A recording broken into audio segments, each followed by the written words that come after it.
دو عظیم شخصیتیں مسلمانوں نے ہند کے اندر پیدا ہوئی. ان دونوں کو ہم کہہ سکتے ہیں کو فاؤنڈرز آف پاکستان. ایک علامہ اقبال جو مفکر، فلسفی، دانشور، شاعر، اور دوسرے مسٹر ایم اے جناح. میں وضاحت کر دوں کہ میری تقریر کے اس حصے میں لفظ قائد اعظم استعمال نہیں ہوگا. قائد اعظم وہ بعد میں بنے، ایک طویل عرصے تک وہ مسٹر ایم اے جناح تھے. اس کی میں کچھ تھوڑی سی تشریح ابھی آپ کے سامنے کر دوں گا. تو اس دور کے حوالے سے جب بات ہوگی تو میں مسٹر جناح یا مسٹر ایم اے جناح کہوں گا، قائد اعظم نہیں. تو دوسری طرف مسٹر ایم اے جناح تھے جو بیرسٹر تھے، وکیل تھے، اور ساتھ ہی ایک سیاسی کارکن بھی تھے.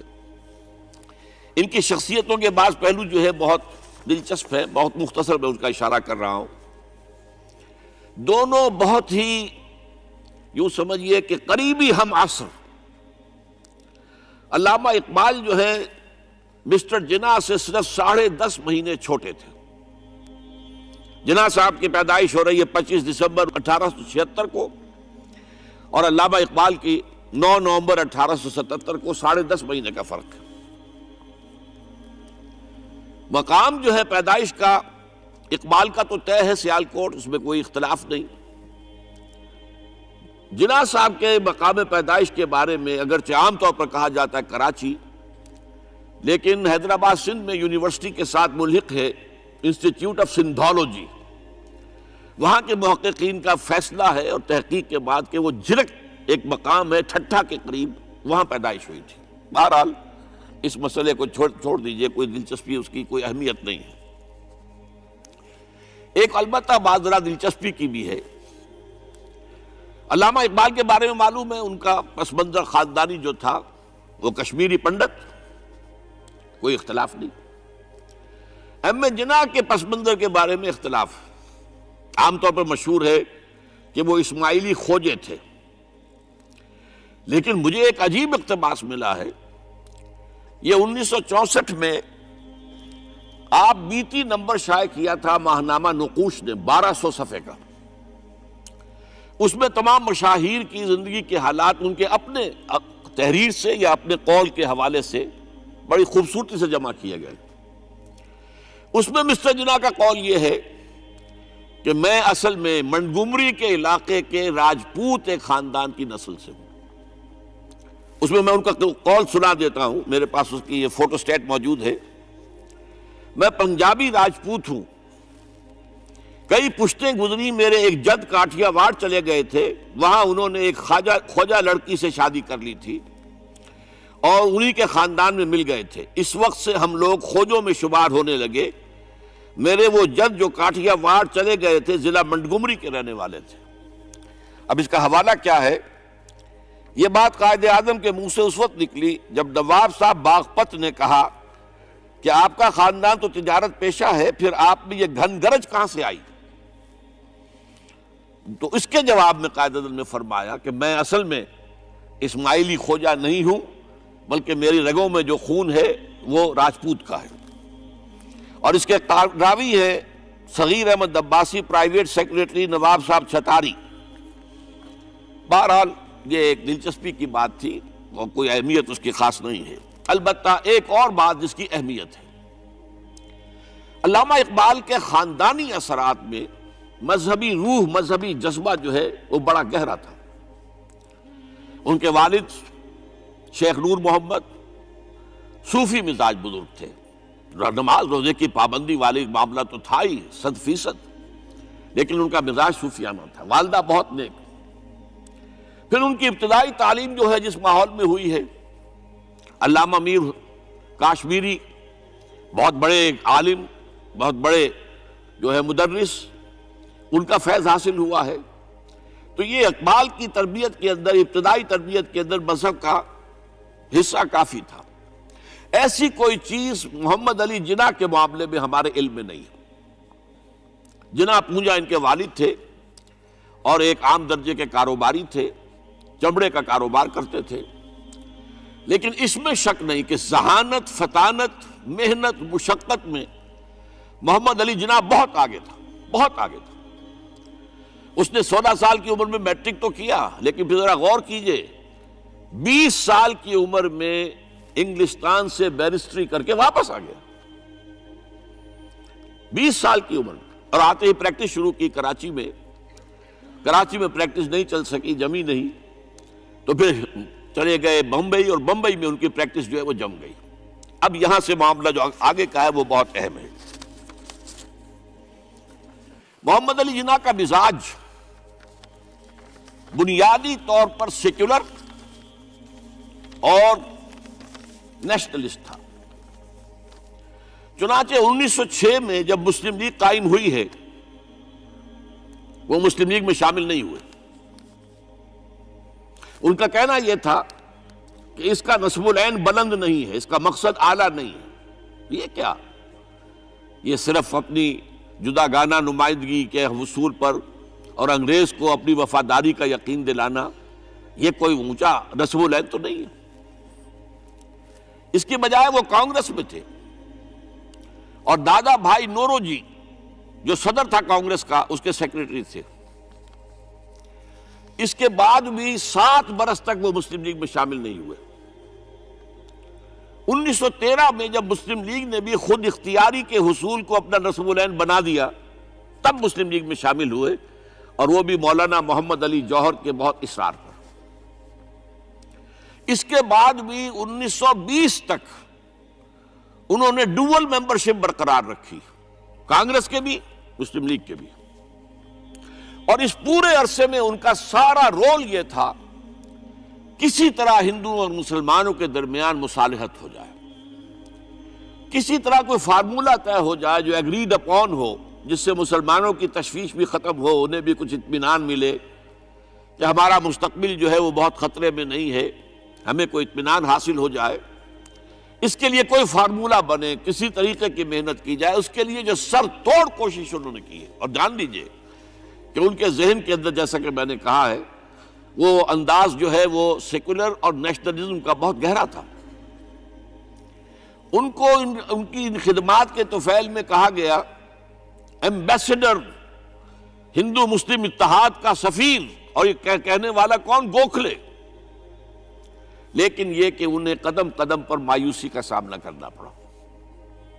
انہوں نے بڑی محنت کر کے، چونکہ 1920 تک ان کے پاس ڈوول ممبرشپ تھی، تو کوشش کی کہ کانگریس کا اور مسلم لیگ کا اجلاس ایک ہی مقام پر ہو، تاکہ لیڈروں کا آپس میں میل جول، گفتگو، وہاں پہ ان کے بھی سارے لیڈر آئے ہوئے ہوں، ادھر کے بھی آئے ہوئے ہوں، تو اس سے یہ کہ گفت و شنید سے کوئی راستہ نکل آئے۔ چنانچہ 1915 میں بمبئی میں اجلاس ہوا، اور 1916 میں لکھنؤ میں، اور لکھنؤ میں پہلی مرتبہ ہندوؤں نے کچھ مسلمانوں کے اس مطالبے کو تسلیم کیا کہ انتخابات جو ہیں جداگانہ اصول پر ہوں گے، مسلمانوں کو ان کی جو تعداد ہے آبادی کی اس کی نسبت سے سیٹیں ملیں گی۔ یہ جناح کی بہت بڑی کامیابی تھی۔ لیکن اس کے پس منظر میں نوٹ کیجئے ایک اور چیز تھی بڑی اہم۔ سن 1918-19 سے ایک عظیم تحریک ہندوستان میں شروع ہو چکی تھی، تحریک خلافت۔ کیونکہ خلافت عثمانیہ کو ختم کرنے کے لیے بڑی سازشیں چل رہی تھیں، یہودی سرگرم تھے، اور برطانیہ کے ذریعے سے وہ چاہتے تھے کہ اس کو جو ہے وہ ختم کیا جائے، خلافت کو۔ اس وقت ہندو مسلمان ایک ہو گئے تھے۔ گاندھی خلافت کی تحریک میں شریک ہوا، حالانکہ کہاں گاندھی کہاں خلافت، کیا ان میں رشتہ کیا ہے، لیکن اسے اندازہ ہو گیا تھا کہ اگر ہم نے مسلمانوں کا ساتھ اس وقت نہیں دیا، جبکہ پورا ہندوستان گونج رہا تھا، بولی اماں محمد علی کی جان بیٹا خلافت پہ دے دو، ساتھ ہیں تیرے شوکت علی بھی جان بیٹا خلافت پہ دے دو، پورا ہندوستان، ایک عظیم تحریک تھی، اس میں کوئی شک نہیں، بہت بڑی تحریک۔ لہذا اس پس منظر میں اسی کا اثر میں سمجھتا ہوں یہ ہوا کہ لکھنؤ پیکٹ ہوا 1916 میں، اور قائد اعظم کو اس میں کچھ سہولت جو ہے وہ نظر آ گئی، اپنی کامیابی کی شکل نظر آئی۔ لیکن جیسے ہی تحریک خلافت ختم ہوئی، ختم تو اس لیے ہو گئی کہ مصطفیٰ کمال پاشا نے خود ختم کر دی خلافت۔ وہ تو جیسا کہ پھر علامہ اقبال نے بھی کہا تھا، چاک کر دی ترک ناداں نے خلافت کی قبا، سادگی اپنوں کی دیکھ، اوروں کی عیاری بھی دیکھ۔ بہرحال خلافت ختم ہو گئی تو وہ سارا جوش خروش وہ سارا ختم ہو گیا۔ اس لحاظ سے یہ ہے کہ صورتحال تبدیل ہو گئی، اور اب ہندوؤں کے اندر دوبارہ وہ اپنی جو عصبیت اور مسلمانوں کے خلاف ان کے اندر جو جذبات تھے وہ اوپر ابھر کر آئے۔ چنانچہ 1928 میں نہرو رپورٹ شائع ہوئی ہے، جس نے کہ اس معاملے کے اندر ساری امیدیں جو مسلمانوں کو ہو سکتی تھی ہندوؤں سے، ان سب کا قلع کما کر دیا، اور معلوم ہوا کہ ہندو کسی درجے میں بھی مسلمانوں کو کوئی حیثیت دینے کو تیار نہیں۔ یہ نہرو رپورٹ جو ہے یہ بہت یوں سمجھیے کہ ٹرننگ پوائنٹ ہے۔ اس کے بعد جناح صاحب نے کوشش اور کی، تجاویز دہلی کچھ اور خاکہ دیا کہ کم سے کم یہ مان لو، وہ بھی رد کر دی گئی۔ پھر 14 نکات دیے، وہ بھی رد کر دیے گئے۔ اس کا نتیجہ یہ نکلا کہ انتہائی مایوس، دل گرفتہ، دل شکستہ ہو کر محمد علی جناح نے ہندوستان کو خیر باد کہہ دیا۔ یہ نوٹ کیجئے، ان کی زندگی کا ایک دور یہاں ختم ہوتا ہے۔ 1931 میں وہ انگلستان منتقل ہوئے، ایک کوٹھی خریدی، اپنی لیگل پریکٹس شروع کر دی، اور ہندوستان کی سیاست سے بالکل کنارہ کشی کر لی۔ اب آئیے ذرا دوسری طرف، دوسری شخصیت جو ابھری وہ کون؟ علامہ اقبال۔ میں عرض کر چکا ہوں کہ ان کی ابتدائی تعلیم میں اور خاندانی پس منظر کے اندر مذہبی اثرات بڑے گہرے تھے۔ بہرحال انہوں نے ایم اے کیا ہے غالباً 1897 میں، اور اس وقت کا کچھ اقبال جو ہے، اس وقت سے لے کر 1905 تک کا اقبال، ایک طرف تو اس میں بھی نیشنلزم تھا، ہندی نیشنلزم، یہ نوٹ کر لیجئے۔ چنانچہ اسی دور کا اس کا ترانہ ہے، سارے جہاں سے اچھا ہندوستان ہمارا۔ آج بھی جو ہندوستان کا ریڈیو ہے اور ہندوستان میں حکومت کے زیر اہتمام اس ترانے کی جو ہے وہ بڑی سرپرستی ہوتی ہے، بہت اس کو جو ہے نشر کیا جاتا ہے، سارے جہاں سے اچھا ہندوستان ہمارا، ہم بلبلیں ہیں اس کی، وہ گلستاں ہمارا۔ بلکہ اس زمانے میں ایک ایسا شعر بھی انہوں نے کہا ہے جس کی کہ پھر شدید ترین نفی بعد میں ان کے اشعار سے ہوئی ہے۔ انہوں نے ایک نیا شوالہ کے نام سے جو نظم لکھی کہ سچ کہہ دوں اے برہمن گر تو برا نہ مانے، تیرے صنم قدوں کے بت ہو گئے پرانے۔ اسی میں ایک شعر ہے کہ پتھر کی مورتوں میں سمجھا ہے تو خدا ہے، خاک وطن کا مجھ کو ہر ذرہ دیوتا ہے، خاک وطن کا مجھ کو ہر ذرہ دیوتا ہے۔ اس درجے گہرا انڈین نیشنلزم اقبال کے اندر بھی موجود تھا۔ لیکن جب اقبال انگلستان گئے ہیں، یہ 28 برس کی عمر میں انگلستان گئے ہیں سن 1905 میں، اور 3 سال وہاں رہے، انگلستان اور جرمنی، اور بیرسٹری بھی کی، اور چونکہ فلسفی تھے پی ایچ ڈی بھی کر کے آئے۔ اس عرصے میں معلوم ہوتا ہے کہ اقبال کی قلب ماہیت ہو گئی۔ یہ میرا ایک تجربہ ہے، بڑا پرانا ہے، میرا مشاہدہ تھا۔ 1970 میں پہلی مرتبہ میں انگلستان گیا تھا، میرے چھوٹے بھائی وہاں زیر تعلیم تھے، انہوں نے بلایا تھا۔ وہاں میں نے دیکھا کہ یونیورسٹیوں میں پڑھنے والے ایک P H D, 2 P H D کرتے ہوئے لوگ بیٹھتے ہیں، جمعے کے روز قرآن پڑھتے ہیں، درس قرآن ہوتا ہے، اور وہ ایک دوسرے سے قرآن پڑھ کے سنتے بھی ہیں تاکہ جو تجوید کی غلطیاں ہوں ان کی تصحیح ہو سکے۔